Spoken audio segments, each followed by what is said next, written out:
Welcome out, everybody. Thank you so much for taking the time to come and listen. I've missed you guys. I've been taking some time off, but we're back. We're ready to get into it. And I'm going to start off by talking about how to deal with situations of crisis, how to manage those situations that are very stressful, how to keep some grace under pressure, how to develop that really. And also too, this is going to apply to people that are dealing with something specific that was big and, traumatic. It's a thing where when you say, well, what's going on with your life, you can point to that. And it's like, oh yeah, that thing did mess you up. I also want to talk to the people who just live in a state of crisis and everything's always on fire and it's just one thing after another and they can't seem to get ahead. And I'm just going to tell you now, if you are easily offended, this is probably not the show for you because I like to be as honest as I can. And I certainly don't know everything, but one thing I've learned is that it doesn't help people to, what's the word? Make them feel, I don't, just to make them feel better about their situation. It's like, well, you know, I don't want to judge anybody. I don't want to condemn anybody. And if you're truly hurting from something, I don't want to make you feel worse about it. That being said, I would like to challenge you to look at things differently. I'd like to challenge you to consider that yes, bad things happen, but maybe there are certain things you can do to mitigate their effects. And that at some point, yes, it can be painful, it can be traumatic, it can be disruptive. However, you can choose to not let that become a scar. You can choose to not let that be something that binds you forever. And I certainly deal with this, right? I'm not perfect. I'm speaking from a place of realizing that I have let a lot of specific things like tie me down like emotionally. Like there's things that have held me back and have weighed on me and have like I guess corrupted my heart to some extent. And it took me a long time to start to see these things. And I would just challenge you to think that maybe it doesn't have to stay that way because certainly wasn't the case for me, certainly isn't the case for a lot of other people. So I want to talk about a few things here. We've got some bullet points. We're gonna go old school, just the way I used to do things, just kind of talk and process as I go, see what happens. The first one is to reduce chaos. So if you are in a stressful situation, there's a lot going on, you need to kind of quickly prune away anything that is not going to produce meaningful results. So there's certain things that you can focus on that you can actually change, that you can actually do something about, and that the result of those actions would be meaningful. It would matter. It would make a difference for you, right? Because we can all find busy work to do. There's things that you can do to keep yourself occupied and to take your mind off of things. But what you really want is to make as much of an impact with the least amount of effort possible. Not out of laziness, just out of the fact that we have a finite amount of energy to bring to the table. There's only so much that we can deal with at once. And when you're in a state of stress, just the changes that happen in your body, it puts you on edge. Okay. And so to reduce chaos, that means external and internal. So it means being aware of your thoughts. It means understanding that your tendency, just your natural biological trend is to focus on the negative. Your brain does this because it wants to protect you, but it wastes a huge amount of energy because if you're stressed out and you start thinking stressful thoughts, your body doesn't know that those are thoughts. It responds to those thoughts as if they're real. We talk about this a lot. I probably don't have to go over it again, but if you're new here and you don't believe me, try thinking about something that really irritates you and watch how your body changes to it. Think about something that makes you really sad and then watch how your body changes. Like it gets a hold of you, right? And you think, oh yeah, cool. But you do this all the time. At least I do. I don't know. I feel like people do. I think it seems like people do. I definitely caught myself. I was having issues with my stomach for the longest time. But what's going on here? Why does this hurt so much? And I eventually realized every like 30 seconds or so, I was having these anxious thoughts and I was getting a small adrenaline rush all day that disrupts your digestive system. It disrupts a lot of things in your body. It stresses you out because your body's preparing for danger. Now, if you're already in danger, you're already stressed. You don't need more of that. So you have to be really firm with yourself and say, okay, look, I want to spiral here. I have to make the intentional choice rationally to put my focus on something. Now that's the key thing there. Because if you just say, I'm just not going to freak out, you're probably going to freak out because you don't have anything to hold on to. You have to, you're going to focus on something. And if you don't decide what that's going to be, your brain's going to decide, and it's going to decide on a lot of things, and it's going to act from an emotional place, which is these little bursts of different emotions, these different feelings, these different sensations that come up. This one's fear, this one's anger, this one's sadness, this one's whatever, this one's depression, right? And you go back and forth, and whichever one happens to be the strongest describes your attention, and they kind of lead into each other, right? But that doesn't accomplish anything. And so you have to make a decision to say, there's a lot going on in my head. There's a lot going on in the world around me. What do I choose to put my focus on? And then commit to that. And not to beat yourself up when you mess up, because you will, but to just guide yourself back to, okay, I got distracted. Let's recenter ourselves. Let's refocus. I don't need to finish that thought that I was having. I don't need to follow that down to its all of its possible conclusions. Yeah, I know that situation could get worse and there's a million things that could happen, but I'm not going to stress myself out wondering what if, because you can do that forever and nothing gets done. And the thing is, you're not going through that, you know? You need to learn to solve the problems that are right in front of you. That doesn't mean that you don't exercise foresight. It does mean that you don't indulge in fantasizing, because when you start to do that, it goes all over the place, and you get sucked into all these potential scenarios, most of which will never happen. One of them might, okay?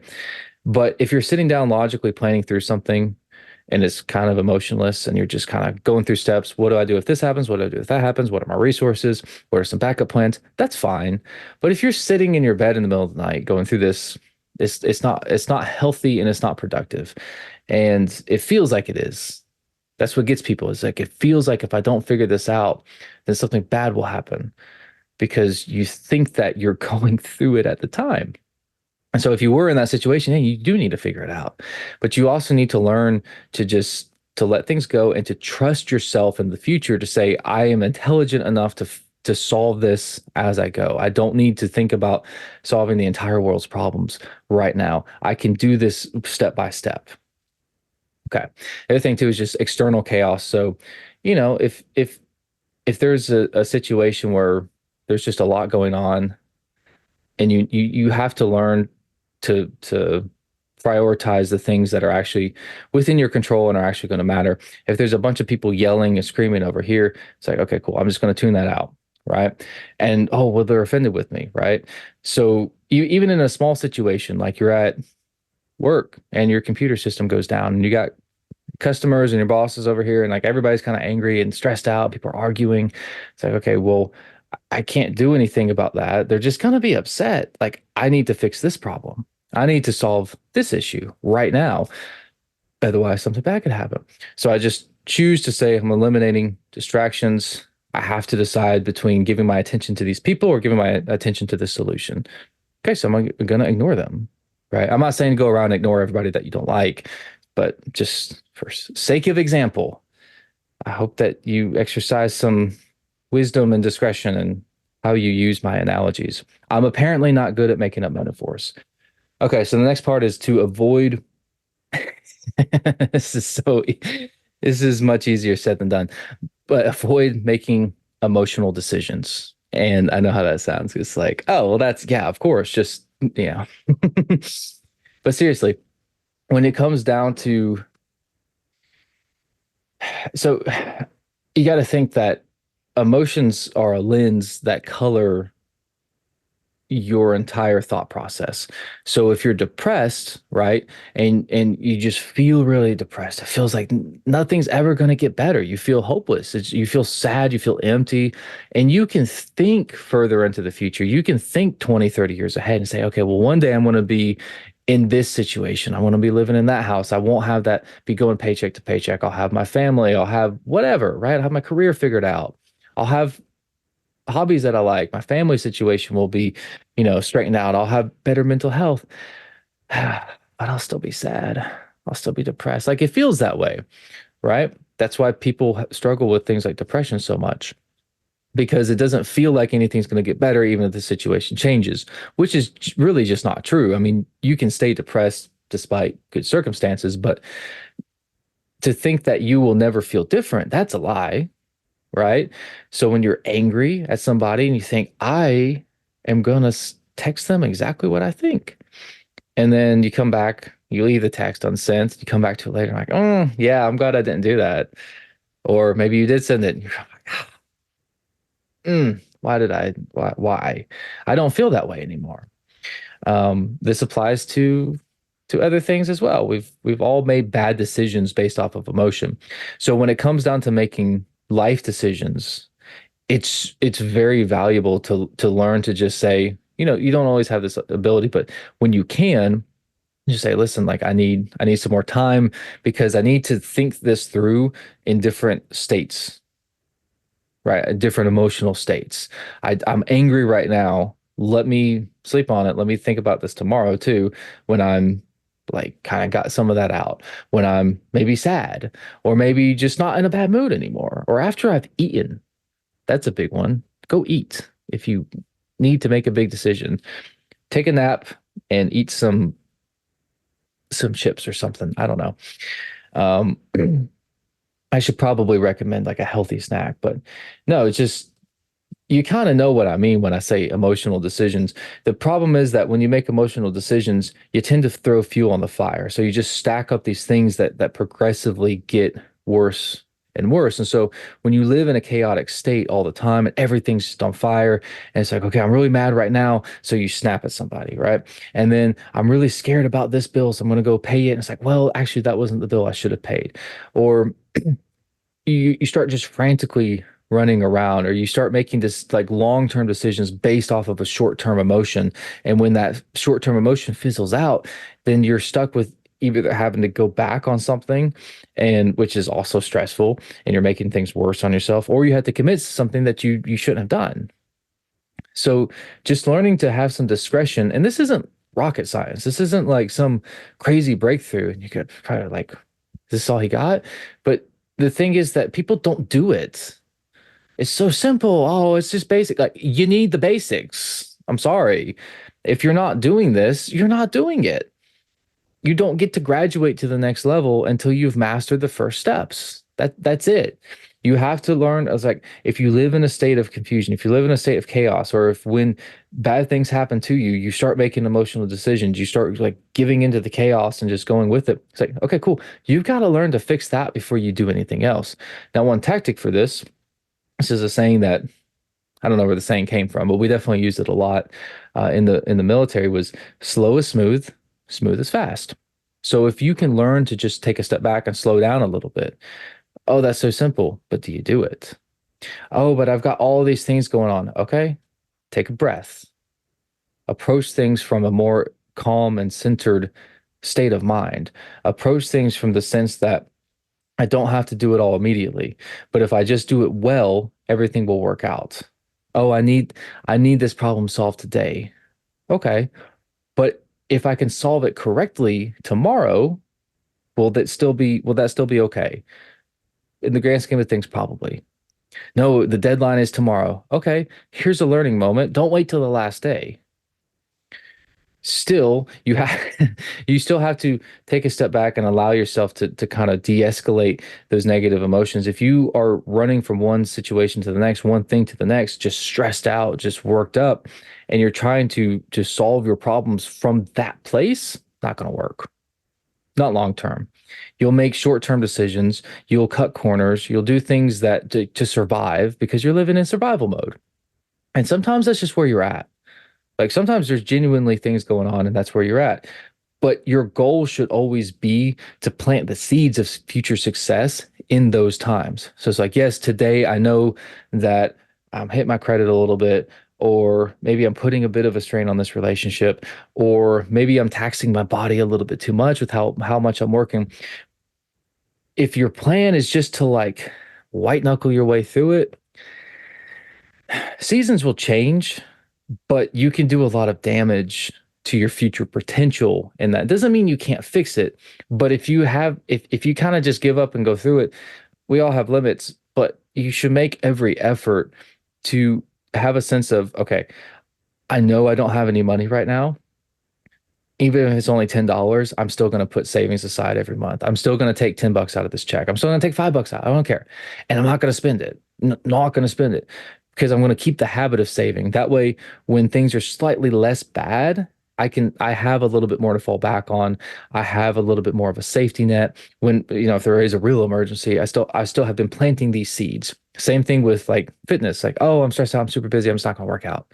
I'm just not going to be healthy. It's like, okay, well, in 6 months, you're not going to have any energy and you're not going to be as productive. I get it that sometimes you really don't have time, but you have 10 minutes.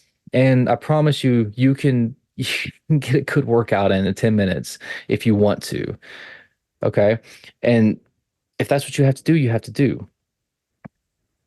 Slow down a little bit. If you are in a state of stress right now, take a step back and just logically look at things. Just tell yourself, and I don't almost like snap out of it, but like really snap out of it. Take a step back. You're not going to fix all your problems right now. Start to organize things, put them down on paper. Say, look, I've been running around trying to figure out my entire life in my head, and it's not working. Okay, let's put it down on paper and see what happens. Oh, look at that. It's super ambiguous. I can't really define any of these problems. Or when I do, they're not very well articulated. They're not, it's not well written. It's not like, oh yeah, bullet point, boom, boom, boom. It's not well expressed. I have to really work at this a little bit. And I kind of know what it is. Like I'm angry or I'm sad or this person hurt me or that situation, right? But it doesn't just like come out smoothly. It's kind of, what's the word? It's just messy. The thing is, that's what's going on in your head. If you can't express it that well, if it's not articulated on paper, then it's not articulated inside of you. And you mistake the feeling of familiarity with the emotions that those thoughts and ideas evoke. You mistake that for understanding and for clarity. It's like, oh, I know how I feel. Do you? Do you know why you feel that way? So take a step back, write these things down, work through them. Oh, I hate writing things down. Yeah, me too. I really do. I love writing. I consider myself a writer. I hate working through things on paper. But you know what? That's actually the best way to do it because when I can sit down and just stream of consciousness, just put some things down. Okay, that doesn't make sense, but I'm starting to get around a problem. Well, I don't know how to define it. Okay, I'm going to write about how I don't know how to define this until it starts to become clear, until it starts to form a little bit and something solid, something that I can actually use. It's a very powerful technique. And you might say, well, I talk about it a lot. Yeah, you can talk about things that upset you all day long. You can gossip about things that you don't like all day long. I was at I was with some friends recently and we're supposed to be talking about spiritual warfare. And I was kind of quiet at first and I'm watching the conversation go from these are things that I struggle with to like complaining about like, yeah, this world sucks. Like, look at all the stuff that's up against us. Look at all the things that are hindering our spiritual growth. And it's like everything's just trying to drag us down. And I was kind of like watching this unfold, like, do you do you understand that this isn't productive? Like you're spiraling. And without somebody there to correct you and keep you on course and say, like, and you need somebody with like real focus, somebody that is actually paying attention. Without with somebody like that there, it's very easy to get off track. And when we hide things in our head and we don't express them out loud, it's easy for us to fool ourselves into believing that we have it a lot more together than we really do. And inside we're drowning and we're in the middle of this chaos. And I want to help you alleviate some of that chaos. I want to help you get rid of some of that because there's going to be healing in that. The less you carry, the less of a burden that you bear, the more emotional space that you have, and the more of that energy you can start putting towards developing solutions and just being filled with life again. I mean, that really is what it comes down to a lot. It's like if you're constantly giving all of your energy to stress, to the things that the world throws at you, and you're just reacting all the time, you don't have the energy to grow. You don't have the energy to rest. You don't have the energy to develop and find freedom. And so you end up just like you work to live and you live to work. And well, we're caught up, we're still behind, but we got this month taken care of. Oh, what's next? And you live in this state of very negative thinking. This a very self-defeated type of approach here. Okay, so next up is be adaptable. Simple, right? Like I have these, I have these as I made a Twitter post with these, and as bullet points, I feel like they're very practical. Like just be adaptable. Understand that times are going to change. Hey, I normally do things this way. This is my routine. I go to the gym at this time. You know what? Today there's some crazy stuff going on. I'm going to learn how to work out at home. I'm going to do something different. Hey, normally I communicate in this way, but right now during this particular time, I have to learn to speak to people differently because what normally works is not working. And the thing is that when you start to make it a point, I don't think that I really have to hit on this too hard. There's things you know you need to adapt to. There's situations that as I'm saying learn to be adaptable, you're going that thing. No, I'm just gonna listen. Like, yeah, yeah, what were you saying? It's like you don't want to focus on it. You don't want to deal with it. You already know what it is. Okay. So learn to approach and say, like, what are some different ways that I can come at this problem? What is a new solution? What is something, how can I tackle this effectively in a way that I haven't tried before? Start like working through the problem. Like what likely is holding me back? What it specifically is not working?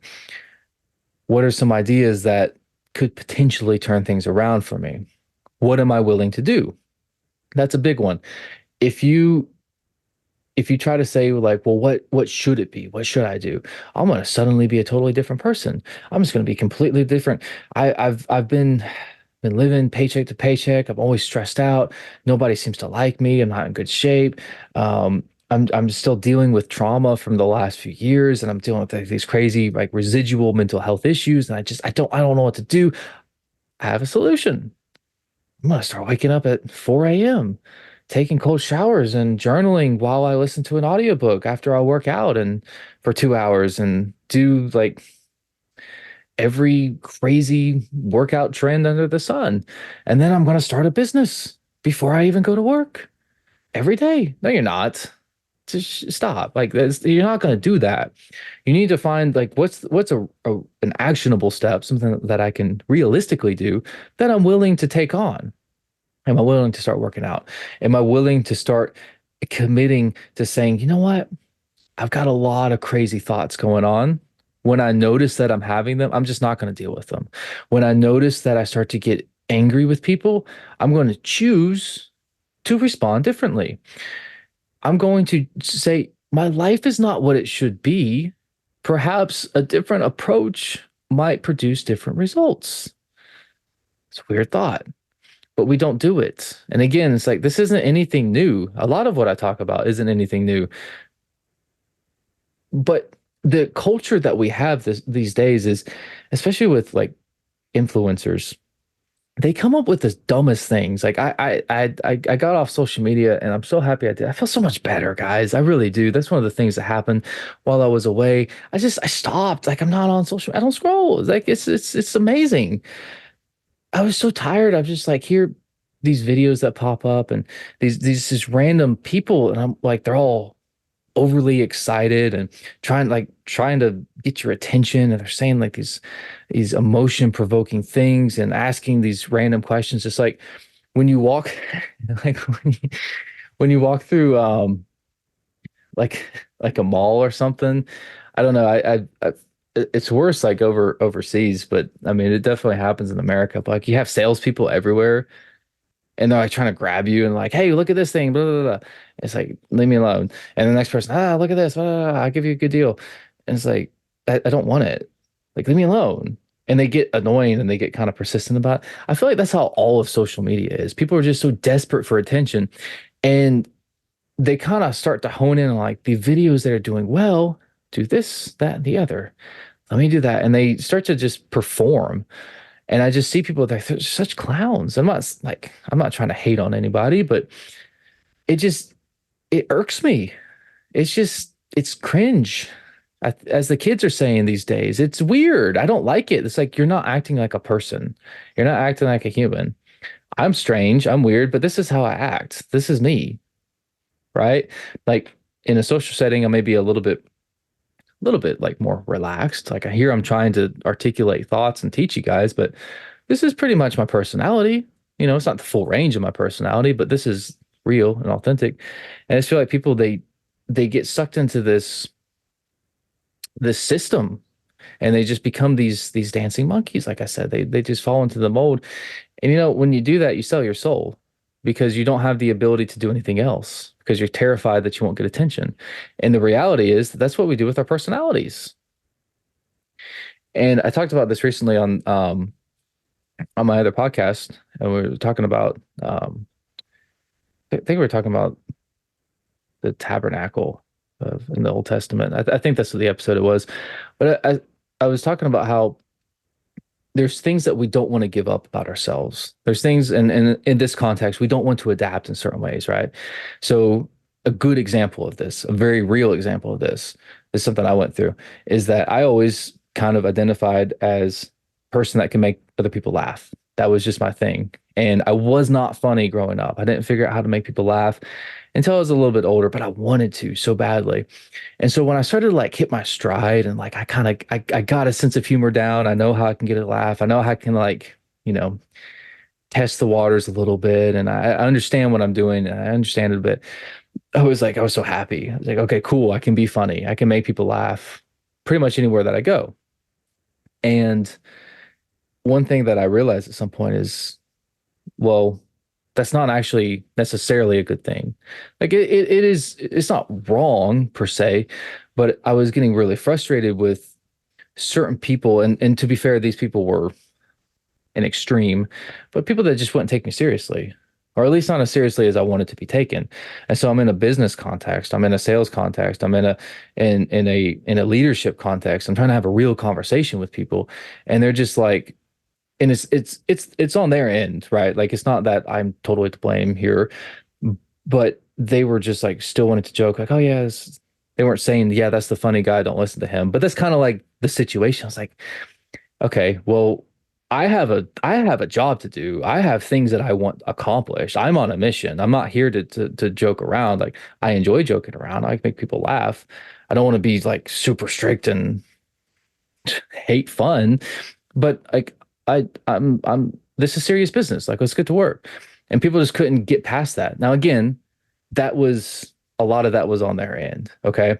But it showed me that there was a certain perception that was created in people, even people that with more mature like social skills, that when I set the tone that I was the person that was always making jokes, it was just it wasn't quite what I wanted. Right. It doesn't mean that I don't want to make people laugh. It just means that I realize that where I'm going and what I'm doing, that's not the best like character to play. And that made me think like, okay, well, how much of that is authentic? Like, because I obviously am playing a role here. So if I get past that, if I get beneath that, if I'm willing to sacrifice something, if I'm willing to change a little bit, to adapt a little bit, what would that look like? And it hit me how many of the things that we consider our personality, our disposition, the way that we are things that we just learn from the world. And that's not a new thought, but when it really hits you, you kind of have to take a step back and go, well, if I if I got it from something in this world, is it productive? Does it have my best intention at heart? And even if it does, is did I get it from somebody that's worth emulating, that's worth looking up to? And so you've really just got to learn to understand that if your life looks a certain way and you don't want it to look that way anymore, you may have to adapt things that you're so closely identified with that you feel like it's you. And to learn to release those things, it's so hard. It's painful. It really is. But how many people do you know, and maybe this is you, where you know that you have a bad habit and you know that it's causing issues and or you or them, whoever is in the situation, is like, well, that's just who I am. Yeah, no, I shouldn't smoke. I just do it though. Yeah, I should work out, but I just don't. I'm just not into that. Yeah, I should work on healing what I've been through, but I'm just traumatized. It's just I'm stuck with it.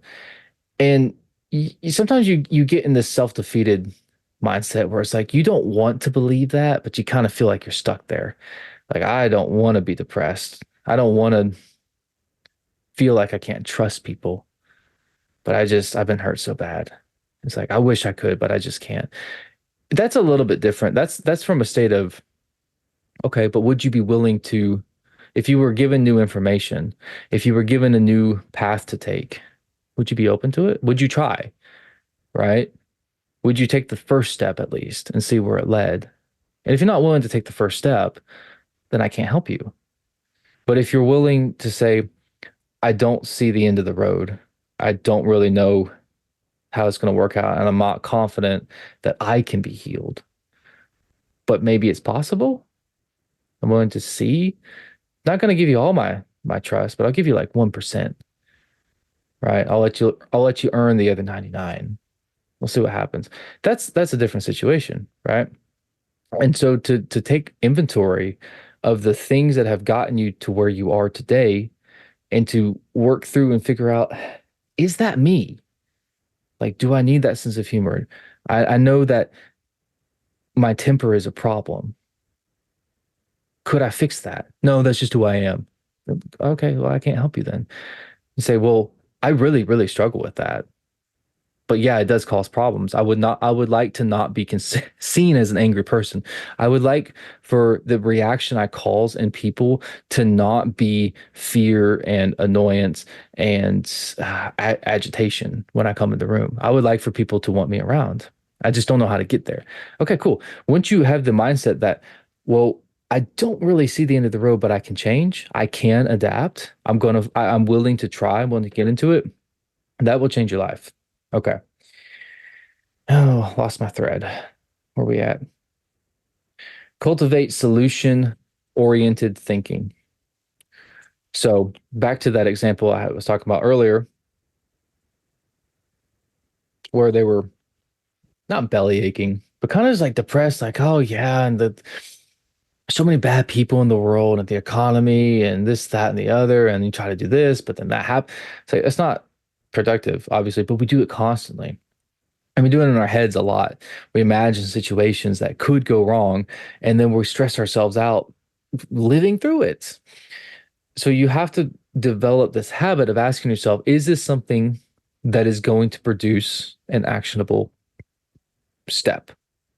Okay. I'm arguing with my girlfriend, boyfriend, whoever, and they're making me mad.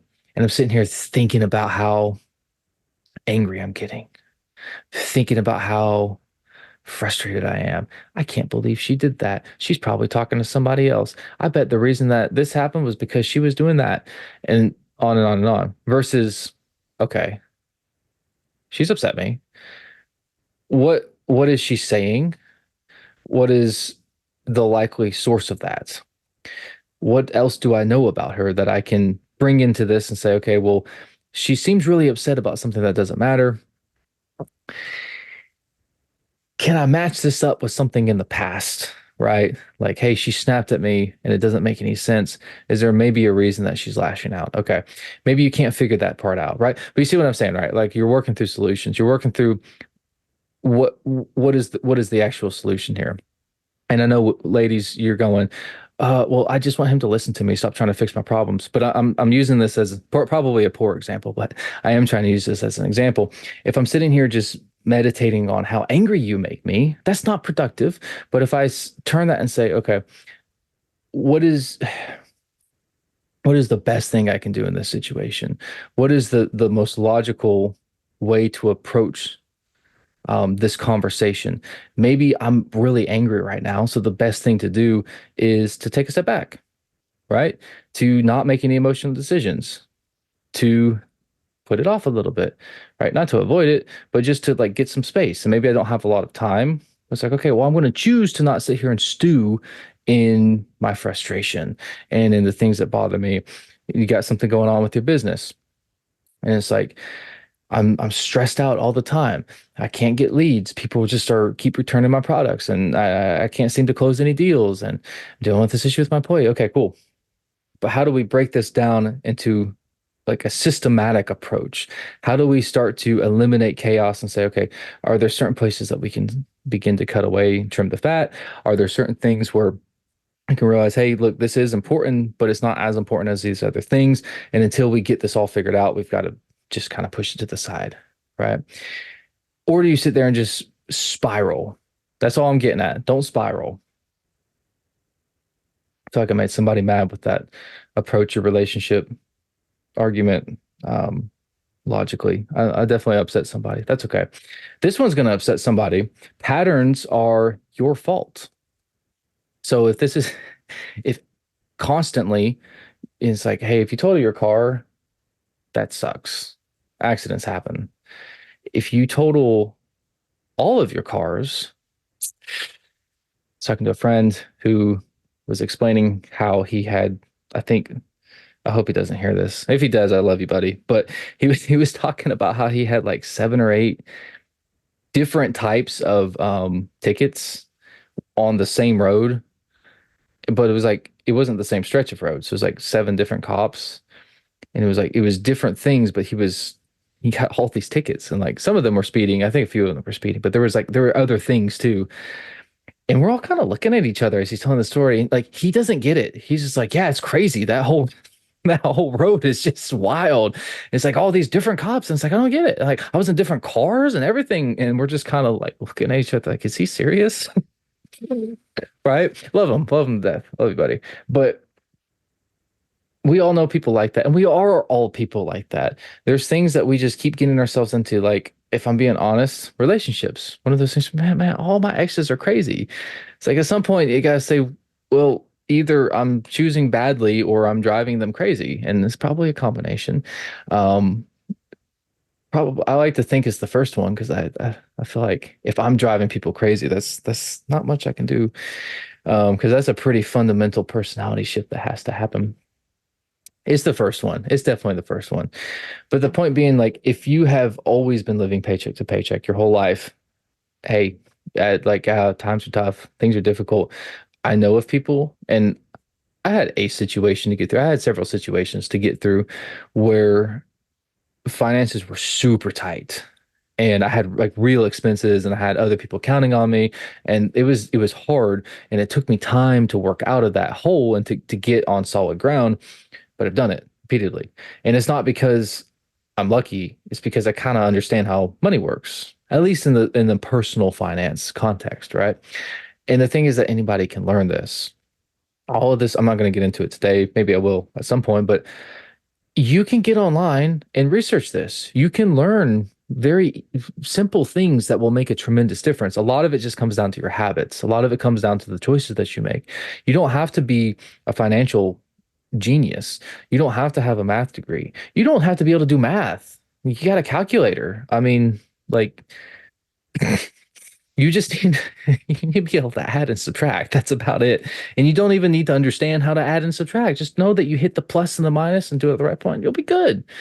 So what I'm saying is like it's 2024. If you're still upset about 2020 and you didn't lose like $1 million business startup that you had put all your money in and go bankrupt, and like you're just like a normal person and you just aren't good with money, sorry, but it doesn't help. It doesn't benefit you for me to say that it's the government's fault because it's not. Well, it's because of that thing that happened. Like it's not, right? You can learn how to fix this. And if you say, well, money is a big source of trouble for me, it's like, okay, what have you done to fix that? What have you done to educate yourself? Relationships, huge source of stress for me. But I have to be honest with myself. What have I done to educate myself? What have I done to change things? What have I done to heal? Okay. And at this point, I can point to a lot of things. I've grown a lot. I've made an intentional choice to not do that anymore. And my life is much less stressful, shockingly. It weird how that works. So maybe it's not money, maybe it's not finances or relationships, whatever. Maybe it's health. Now, again, if you like get a bad diagnosis, like something that is out of your control, that happens 100%. I'm not sitting here hating on people that like, you got cancer and you're just gonna accept it. Like, I'm not saying that. Please don't think I'm saying that. But again, it comes back to what can I do?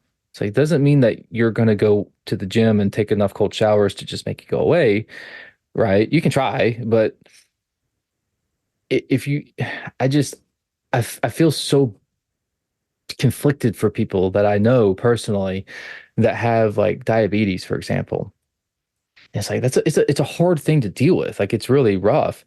And I'm like, but you haven't changed the things that got you there. It's like, oh, it's genetics. Like partially, but lifestyle plays into that too. Or there's any number of things. Like I do know people that have real illnesses, but it's like, but the rest of your life, if you even if you didn't have that illness, you would not be healthy. So I do feel real genuine sympathy for you. Like I do feel bad for you, but I also just want to be like shake you a little bit and say, okay, look, make it as good as you can. If this is when it comes down to things that are repeatedly having a negative impact on your life, you've got to just recognize the fact that you're the common denominator and move on and find solutions to develop solution oriented thinking. We just talked about that. Okay, we're almost done. Don't expect things to get better on their own because they won't. Oh, yeah, I just got to keep paying these bills and one day it'll be better. Cool. What's your plan? What's your budget? How much are you saving every month? Oh, I'm not doing that. Never going to get better. Guarantee it. Oh, well, I'll pay this car off eventually and then I'll have that extra money. No, you won't. You're going to spend it on something else. One day I'll start going to the gym. No, you won't. Today is one day. This is a day. This is a great day. Start now. Do it immediately because, well, I'll feel better. I'll feel healthier. I'll sleep better when. Probably not. Because the truth is that life is going to throw a lot of stuff at you and more things are going to come down the pipeline. More things are going to hit you. It's not going to just end. It's not just going to go away. You have to carve out a sanctuary for yourself. You have to carve out a shelter. You have to build a fortress. Okay. And that doesn't have to be anything super dramatic, but it's like, it looks like taking care of yourself. It looks like saving money and having a safety net there. It looks like prioritizing relationships in your life so that when things do get bad, you're not alone. You're not isolated. You're not turning to people on TikTok or OnlyFans for support. You have real people there to help you that care about you. You put attention on your creator because nobody else is going to care about you as much as God. You put your attention on taking care of yourself, your health, your energy, right? Not saying you have to be running the Spartan race every week or going on marathons, but like you have a habit of being healthy, right? It's going to make a huge difference. You have a habit of not eating a certain way, of having discipline over your food intake. Okay. Education. Hey, one day I'll know more about this. Not if you don't pursue knowledge, not if you don't pursue learning. You have to develop that growth mindset. If you don't start with it, if you don't say, well, I'm going to prioritize the things that matter, you're not going to do it one day. That can look like healing too. It can look like, hey, I'm super depressed, I'm super anxious, I have ADHD, I have OCD, bipolar, uh, whatever it is. One day it'll be better. Maybe, well, I have this addiction. One day it'll go away. It might, after it's run its course and destroyed your soul. Like, is that how you want? Like, do you think this is just gonna let you go? Right? Like, it takes over. It has its own agenda, right? it takes hold of you, and it changes the course of your life to suit its function, to suit its desires and its needs. So you don't want to be at the mercy of those things. You want to have some autonomy. You want to be able to look at your like unconscious burdens and say, that's bad for me. I'm going to find a way to deal with it. I'm going to find a way to heal from it. I'm going to find a way to let it go. I'm going to find a way to move on from it. I'm going to find new directions to point my energy towards, things that are more productive. And I don't mean traveling because that's fulfilling. I don't mean throwing yourself into work. I mean refocusing the streams of your psychological, spiritual energy towards growth instead of destruction, self-destruction specifically. Okay. Um, again, it's like so easily said, but a little bit harder to do. And I feel like I know like a lot of uh, women listen to this, and I feel like I'm just like giving them the most like masculine answers possible. I'm sorry. The next one is be emotionally resilient. Just do it. Just be tough. That's it. Gotcha. But no, seriously, like there's going to be an endless number of things to hurt your feelings, and I mean that in the sense of people hurting your feelings, but also just stuff not working out, right? Like you have dreams, you have hopes for the future, and you want things to go a certain way, and they don't, and that can be really disheartening, and it's stressful, and it's discouraging. But you have to learn to, one, adapt, realize, hey, look, I thought I was going to be in a certain place at this time in my life, but I didn't know what I was going to come up against on the way. So it's not fair to say, well, hey, when I was 20, I said I wanted to be a millionaire by 30. It's not fair to say, well, I'm not there, so I'm a failure. And that's going to hurt me because you learn so much during that time. Maybe you realize actually that's not super important. Like money is nice and I like to have it, but it's not worth sacrificing other things. Okay. And maybe I've realized that the pathway to get there, and it's like such an arbitrary goal. Like what is a million? Like what if I make six figures versus a million? What is the difference in my lifestyle? Oh, I want to do the things that influencers do. Oh, that's a great way to base your life. No, you don't understand. I want to live at the highest level. I want to be free. Okay. Is your heart free? Or are you constantly striving after things that other people tell you you should want?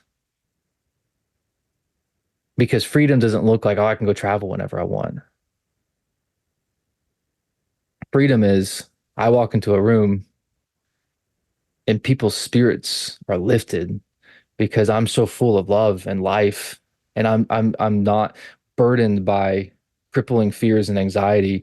I'm not so self-centered and so focused on how people perceive me that I'm just like I give them my attention, and I have joy in my heart, and I have a certain centeredness that allows me to give good advice and to be present, to be around them and to be a good friend. And since I'm not so focused on myself, I actually care about people and they feel that. And I to make friends and people like me. And you know what? It's better for them, right? Freedom is, hey, I don't want to struggle with my past, so I don't. I let it go. Well, that's easier said than done. Yeah, it is. I would rather be free from depression forever than have all the money in the world. Promise you. And nobody who has all the money in the world struggles with depression would disagree with me. Very confident in that. I would rather be free from anxiety, not fear in the sense of like a fear response, not anxiety in the sense that like, hey, this is important, I need to go do it. Not a sense of urgency, but anxiety as like a problem. I would much rather be free of that than have the aesthetic lifestyle that people pursue. 100%, without a doubt. That's what freedom looks like. And I'm not saying that money doesn't matter. I'm not saying your career doesn't matter. I'm saying that the world's going to throw things at you and it's going to tell you that you need these things. It's going to tell you that this is what success looks like. This is what fun it looks like. This is what you need to be fulfilled. This is my philosophy. And it's like, okay, I want to be free from your influence. I want to decide what I want. I want to listen to God. I want to respond appropriately, not based out of my selfishness, not based out of my fear of missing out, not based out of my anxiety, not based out of my negative self-image, not based out of, you know, passions that are going to just lead me down the wrong path anyway. It's like, oh, I really want money, so people will like me.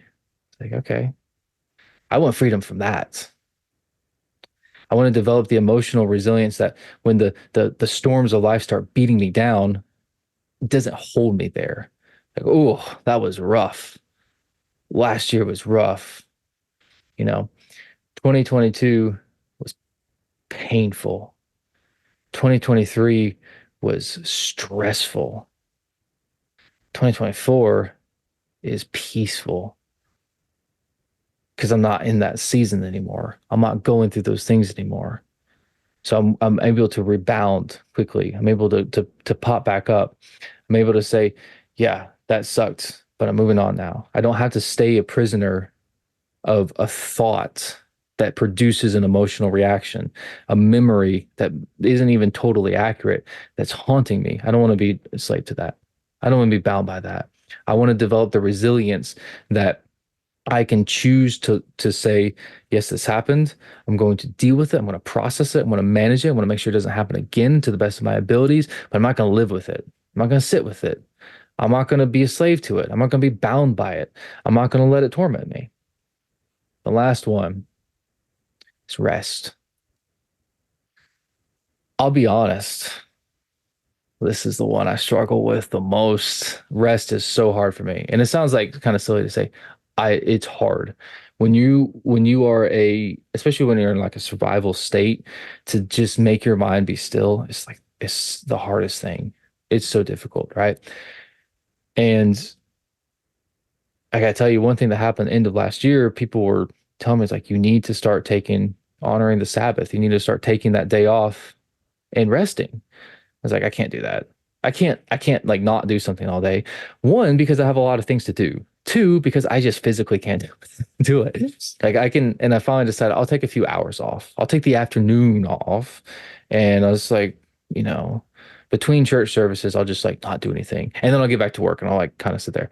And man, I tell you that the doors that opened up from just sitting in peace and not feeling like I have to do things. Like one, it was stressful at first. It's hard to let go, but once you start to like develop the habit, like, no, I let this go for today.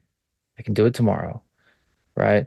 I end of the week, I start setting things up so that nothing urgent is gonna have to be done. Sometimes crazy things happen, but the majority of the times I can do that. Doesn't mean that I don't have to like feed the cats or, take out the trash, but I'm not going to sit down and work on the podcast. I'm not going to feel the need to research for something. I'm not going to feel the need to go, cover a shift somewhere. It's like, no, I'm going to take Sundays. I'm just going to rest, right? And then Monday, if I need to work a little bit hard to catch up, that's fine. But the doors that opened up, the peace, when you start to let go of that stuff, it's like, and this isn't quite crisis management, but just understanding that, hey, I don't have to be constantly busy. That was like all of my value, as far as I was concerned, came from what I could give to people, came from what I could provide, came from what I had to offer. It's like, if I don't have something to give them, then they won't want to be with me. They won't want to spend time with me. They won't want to be around me. And I realized like, oh, that's why I'm so like focused on work. It's because I feel like I have to be. And so now coming back and operating from a place of stillness, of like, no, I'm working because I actually genuinely care. And it's not even that I want to do this show or necessarily even the other one. It's more that I know people need to hear certain things. And I know not everybody's going to like me, but I have too many people that reach out and say that I've changed their life, that I've gotten them through dark times. It's like I care about that tremendously. So it's work that's worth doing, but it's not work that I have to do to be valuable, right? Totally different situation. Never would have gotten there. without rest. Never would have gotten there if I'm just plugged into the machine that I've created for myself, right? The system that I've developed, these habits that I've just gotten so sucked into because I got my nose to the grindstone. And that used to be my whole philosophy. Just focus on what's right in front of you. Just keep your nose down. Just keep working hard. Like, don't look up. You come up for breath like every 2 or 3 months, like once a month. Just like take a look around real quick. Make sure you're moving in the right direction and get back to it. And in a real sense, that actually does work. That does work actually. I, I attribute a lot of success that I've had to just being able to focus really hard on what's right in front of me and just be in that moment. So I suck as much potential out of everything that I do as possible. And so like if I'm writing something, it's like every single word, all of my focus. That means that I'm getting much better practice than if I was kind of paying attention doing martial arts, every single tiny, minute detail of each form and each combination and each movement, like it gets all of my attention, which means that I get a lot more out of it than if I'm like sort of there and like just kind of going through the motions, right? You see what I'm saying there? But the thing is, though, that when you don't take rest, it messes with you. It distorts the way you see things. And you say, well, I don't want to sit and be still because I'm scared of what's going to come up. I need to distract myself. Yeah, that's that's all the more reason that you need to rest. You need to go sit and you need to learn to not feel like you have to constantly do things because what happens is you get stuck running and you're always running and you can never stop running because you're just building up more and more of like this, it's snowballing out. It's getting bigger and bigger. And you're building up more things to run from because the longer you go on, the more pain you accumulate, the more you start to like solidify those fears because you're building stronger and stronger habits like those ruts that the tire tracks, they're getting deeper and deeper. So they're harder to change, right? So yeah, that's an important thing. And two, just in crisis management, it's like I remember I've had times where it's like, no, you're pulling all-nighters. You have to because life or death situation. And it happens. It really does. Or it's not maybe not life or death in the sense of like physical death, but homelessness is a real possibility. You have to work. Like people need your help. You need more money. You've got to get to it. It's like, okay, cool. It happens. And sometimes that rest looks like I'm going to get 3 or 4 hours of sleep tonight. I'm just going to go do it. Right. I'm going to take, but if you don't carve out time to rest, and even sometimes it looks like you drive to work, I'm not going to listen to music. I'm going to be at peace. I'm going to be quiet. I'm going to be still. It's like that 20-minute drive. It's like, it's not enough, but it's what I've got. I'm not going to bombard my brain with something else. I'm not going to bombard my brain with the programming of the world. Whatever garbage comes out of Hollywood, they have my best intentions at heart. Sure, yeah, the psychological programming that comes out of LA, that's totally good for you, sure. Or Atlanta, whatever else.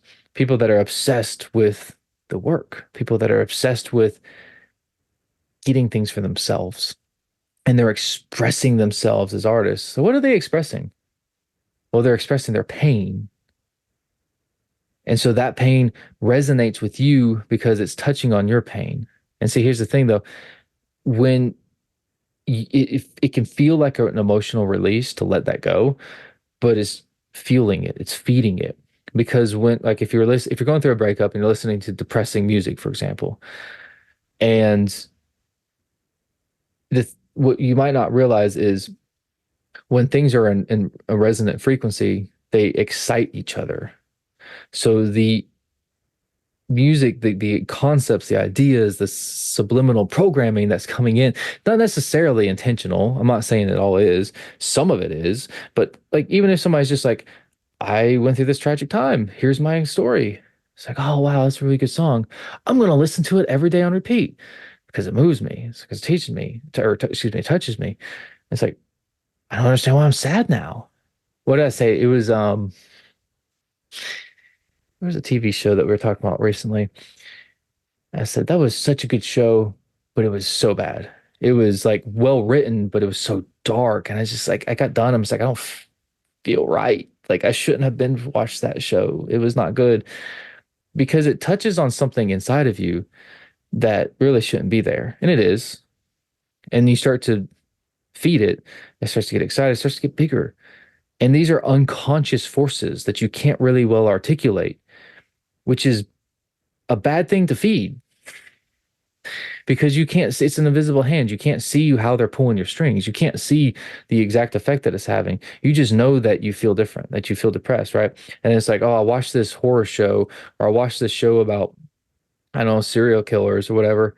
And it's like, oh, yeah, that's feeding into my fear. It's so much fun. I love it, right? It's not good for you. You need to learn to rest from the things that this world tries to hand you as sustenance in the form of entertainment. Like, oh, well, just listen to this music. It'll be good for you. It's an expression. It'll make you, let it go. It's emotional release. It's like, no, that is a person who is pouring their pain into my soul. I don't want that. I want something that's uplifting. Oh yeah, let's only listen to hype stuff. Okay, cool. There's an artist who only cares about getting rich, making money, telling his story so that he can get attention. I don't want that pouring into my soul. I don't want that pouring into my unconscious mind. I want my mind renewed. I want my mind cleansed of all that. Am I saying you can't listen to music? No. I'm saying that you need to learn to disengage from the things that are not productive to you, from the things that put a strain on you, from the thing. Because if you say, well, I can't give up music, that's a problem. You understand that, right? Like that's an addiction. Oh, but music's not bad for you. It can be. It 100% can be. You think music can't change the way you see the world? That is, you are dead wrong about that. Oh, but it helps me. It's got me through dark times. Cool. And it cements those negative patterns into your behavior. You have to learn to breast from it. You have to learn to pull back from it. You have to learn to take a break. Although, if you can't give it up, why? That's a good question to ask yourself. Well, I just don't have as much energy. Immediately, what happens after you go through withdrawals? What happens if you were to listen to only upbeat music that doesn't have any negative themes in it? Maybe no lyrics, maybe it's just different type of music. I don't know. I'm not saying that I have a specific artist that I want you to go listen to, just that I hear people that listen to really disturbing things. I get in the car with them, like, what is wrong with you? I don't listen to this. And they watch TV that is all about sex. It's all about, it's a lot of violence, a drama. It's like, is this entertaining? Maybe, sure. But when that's taking up hours of your day, when you're at your most vulnerable, when you're at your most relaxed, and you're going, oh, yeah, I kind of look up to this person. I'm singing along with it. You think that doesn't program you? 100% does. You got to learn to rest from these things. You got to learn to rest from your work. You're not designed to work 24/7, 7 days a week. That's redundant, but you know what I mean. Anyway, I think I've made my point. Guys, it is so good to be back. I missed you. We'll get into the flow of things. I'm a little bit out of practice, but thank you for listening. I really do truly appreciate your time. Feel free, as always, to reach out to me online with all of your complaints. I will, I'm just kidding. But no, for real, like actually reach out to me. I love talking to you guys. Thank you to everyone who just reached out like while I was kind of on my hiatus and just kind of let me know that they missed me. I really do appreciate that. It was touching. I know it wasn't super responsive, but it did mean a lot. So I appreciate that. But yeah, guys, thank you so much, and I will see you soon. Good luck.